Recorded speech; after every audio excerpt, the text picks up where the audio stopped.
Hindi ko kaya yung ginagawa ni Ma'am Edna na talagang full-time siya. And hindi din po ako basta-basta gumagamit ng yung product kasi may maintenance na rin po ako or high blood. Mga 11 years na rin po ako nagtitake ng maintenance ko. And kahit ang kapatid ko is doctor.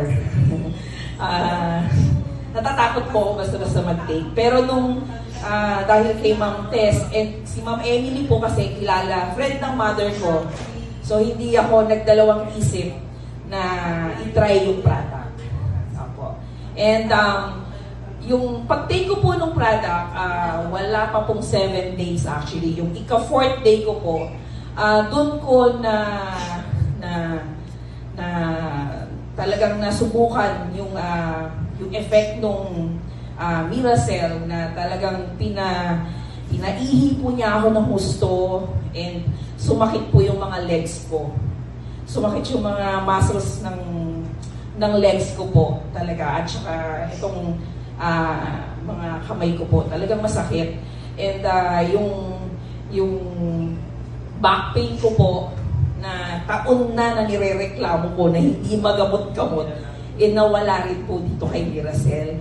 At saka yung headache ko na araw-araw yan, hindi nawawala siguro sa sakit sa yung mga tawag dito, yung mga tao ko. Ang hirap mag-handle po ng mga empleyado po nawala rin po yung sakit ng ulo ko. Hanggang ngayon po, siguro, since nag-start ako kay Miracell, siguro 3 times, 4 times pa lang na sumakit ang ulo ko. Kailan tayo nag-start? September po kami nag-start ng Miracell. Siguro nagpahinga lang po ako ng mga 3 weeks na pagtitake ng Miracell po. And then, nito lang, share ko lang din si Widok. Si Widok pala, nakaka-hyper. Kasi napapansin ko, nagtitake ko kasi ako ng coffee, Widok. Hindi ko na-feel yung pagod po. Hindi ko na-feel yung pagod kasi yung pagpunta namin ng Bayongbong, ako po nag-drive. Driver ni Ma'am Tess. Na-round trip ko po yun. Hindi ko na-feel yung pagod.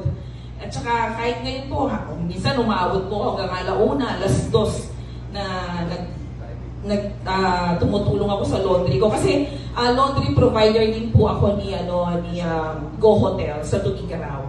Nakakontrata po ako kay Go Hotel ng laundry. Yun lang po. Sana tawag dito, yung sa Kitaan, okay. Masaya naman po ako sa Kitaan. Although hindi lang po talaga ako naka-full-time kay Miracell. Pero ngayon po, gagawin na po natin yan na full-time si Miracell po. Dahil nakita ko nga po yung potential kay Miracell. So, sa mga bago po, sana tawag dito, i-workout po natin. Let's spread the good news na. Yun lang po. Thank you. Thank you.